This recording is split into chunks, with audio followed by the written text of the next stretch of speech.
Now let's start microbes in sewage treatment. आजकल large amount of sewage discharge होता है हमारी वाटर बॉडीज में, जो कि हमारे वाटर बॉडीज को पोल्यूट कर रहा है एक तरीके से।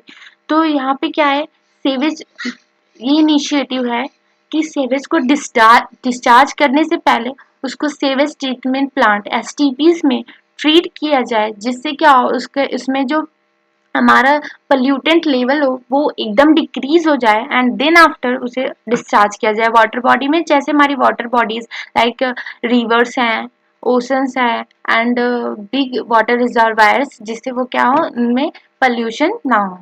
सो सेवेज होता क्या है, sewage municipal waste water.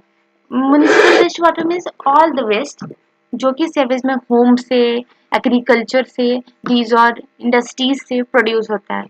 Contains large amount of organic matter and microbes. See sewage में ढेर सारे अमाउंट में ऑर्गेनिक मैटर रहता है, माइक्रोब्स रहते हैं। जब वो वाटर बॉडीज में डायरेक्टली डिस्चार्ज होंगे तो वाटर बॉडीज को पोल्यूट तो करेंगे ही, क्योंकि ऑर्गेनिक मैटर क्या होता है, ये डिग्रेडेबल होता है। वहाँ पे माइक्रोब्स को डिग्रेडेट करने लगेंगे, जिससे वाटर में क्या होगा, ऑक्सीजन लेवल डिक्रीज होगा, जिससे फिश मोर्टेलिटी होगी, फिश लोग डेथ होने लगेंगे, and water body choke to death हो जाएगी। सो sewage is treated in sewage treatment plant STPs to make less polluting। उसको less pollute करने के लिए मीन्स उसके pollution लेवल को, उसमें जो हमारी ऑर्गेनिक मैटर और माइक्रोब्स है उसके लेवल को डिक्रीज किया जाता है कहाँ पर, एसटीपीज में। And it includes two stages, ये दो स्टेज में किया जाता है। एक तो प्राइमरी ट्रीटमेंट होता है and second one is secondary treatment. Secondary treatment को बायोलॉजिकल ट्रीटमेंट भी कहा जाता है। क्यों कहा जाता है उसको हम अभी पढ़ते हैं। पहले पढ़ते हैं primary treatment. It is a physical removal of particles. It includes, see यहाँ पे क्या होता है, फिजिकल रिमूवल, कोई भी रिएक्शन नहीं, कोई भी केमिकल प्रोसेस नहीं, सिर्फ फिजिकली क्या होता है, जो पार्टिकल निकल सकते हैं उसको निकाल लिया जाता है। इट इंक्लूड्स, इसमें क्या क्या होता है, first one is filtration, second one is sedimentation, removal of floating debris by sequential filtration. क्या होता है, जो ऊपर फ्लोट करती रहती हैं डेब्रीज, उसको रिमूव कर लिया जाता है फिल्ट्रेशन करके। And second one is remover of grit soil and pebbles by sedimentation. उसके बाद क्या होगा, पानी को कुछ देर ऐसे स्टेबल करके रखा जाता है, जिससे क्या होता है उसमें ग्रिट सॉइल्स पीबल्स जो होते हैं वो नीचे सेटल डाउन हो जाते हैं, और वो उसके बाद जो ऊपर बचता है उसको नेक्स्ट ट्रीटमेंट के लिए प्रोसेस को प्रोसीड किया जाता है। उसको क्या कहते हैं, सेडिमेंटेशन। द सेटल्ड सॉलिड, जो नीचे बैठते हैं solid, form the primary sludge and the supernatant form the primary effluent. See supernatant, sludge, effluents होते क्या है, पहले यहाँ पे आप समझिए। जब ये मानिए कोई भी टैंक है, इसमें पोल्यूटेड वाटर को रखा गया, मतलब फिल्ट्रेशन के बाद ऊपर के डेब्रीज वगैरह को निकाल दिया गया है। जब पानी यहाँ पे रखा गया तो क्या होगा, जो यहाँ पे सॉइल्स, पीबल्स, ग्रीड्स जो नीचे बैठ सकते हैं वो नीचे क्या होंगे, इकट्ठा हो जाएंगे।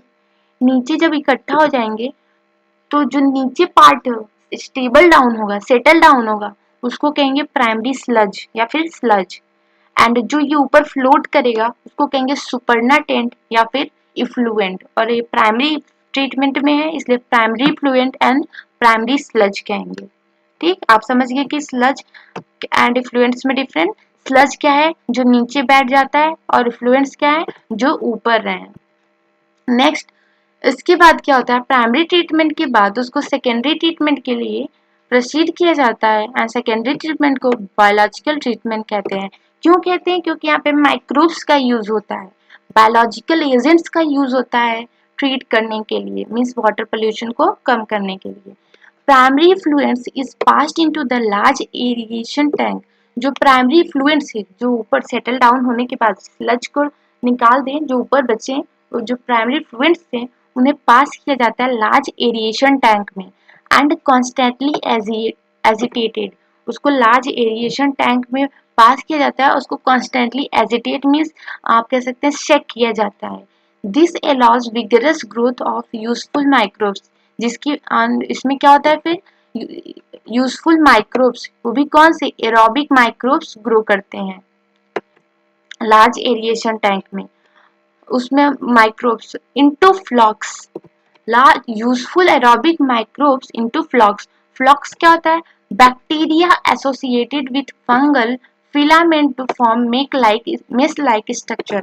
बैक्टीरिया फंगल फिलामेंट से अटैच्ड हो जाए फंगस से, तो जो स्ट्रक्चर वो लोग बनाएंगे मेस लाइक स्ट्रक्चर, उसी को फ्लॉक कहते हैं। और वही क्या है? हमारे एरोबिक माइक्रोब्स हैं।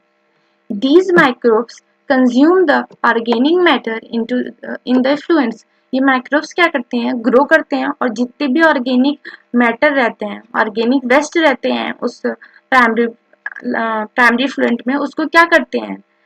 यूज कर लेते हैं, कंज्यूम कर लेते हैं, जिसकी वजह से क्या होता है? वहां पे ऑर्गेनिक मैटर डिक्रीज हो जाता है। This reduces the BOD of the effluents. क्या होता है? ये लोग एरोबिक माइक्रोब से, एरोबिक है तो ये लोग क्या करेंगे?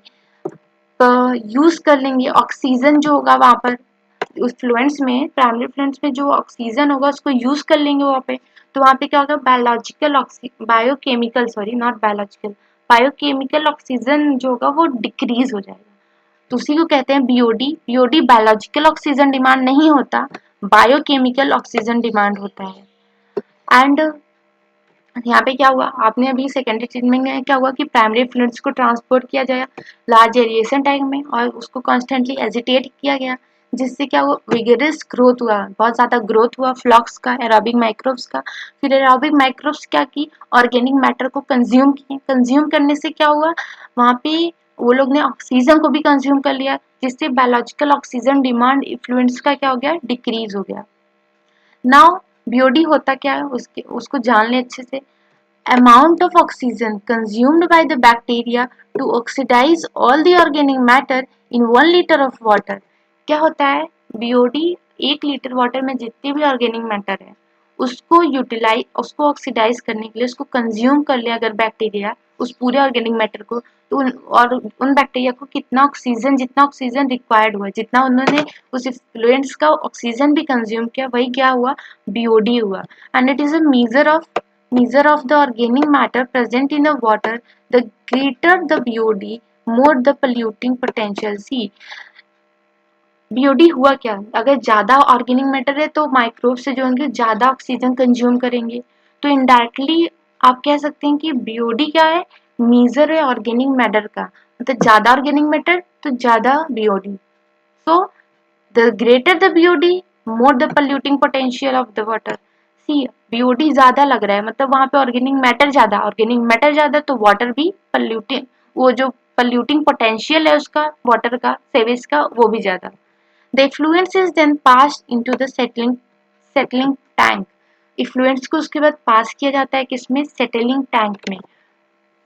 मतलब ये ट्रीट करने के बाद ऑर्गेन जो एरोबिक माइक्रोब्स थे उसको कंज्यूम कर लिए, उसके बाद उसके जो फ्लुएंट्स होंगे उसको ट्रांसपोर्ट किया गया किसमें? सेटलिंग टैंक में।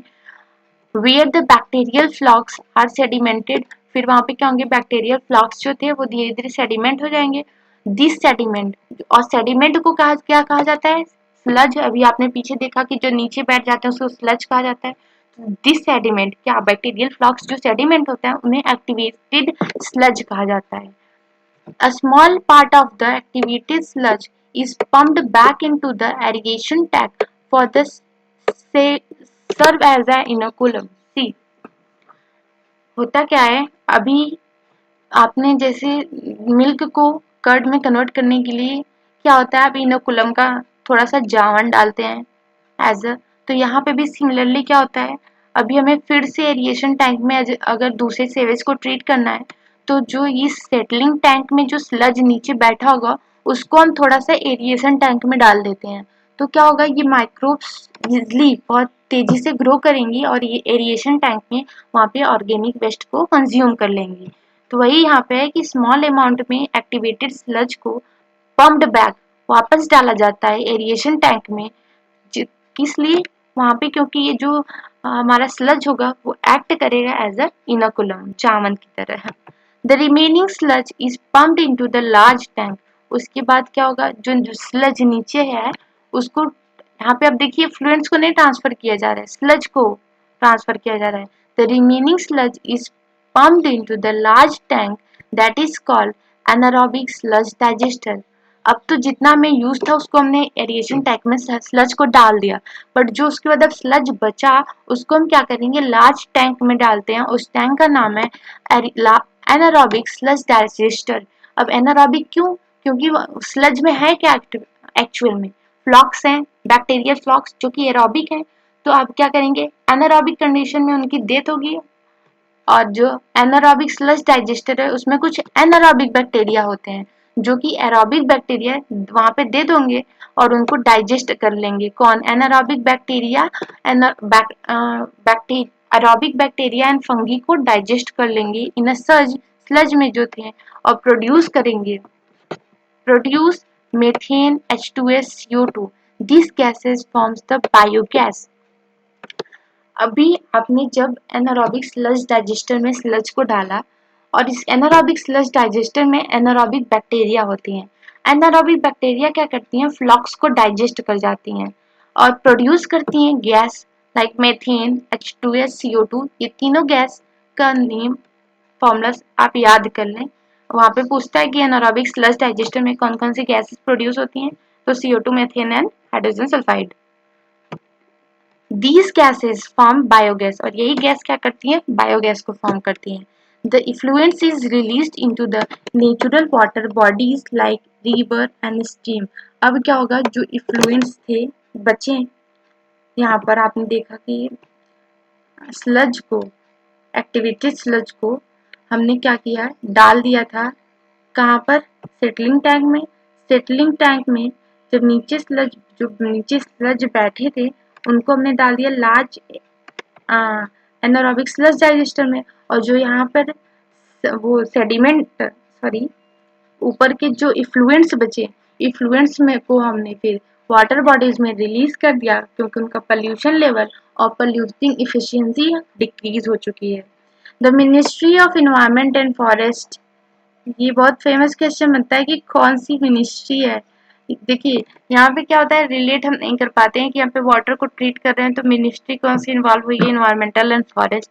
तो आप यहाँ पे याद रख लें कि the ministry of environment and forest initiated Ganga action plan and Yamuna action plan to serve, to save water bodies.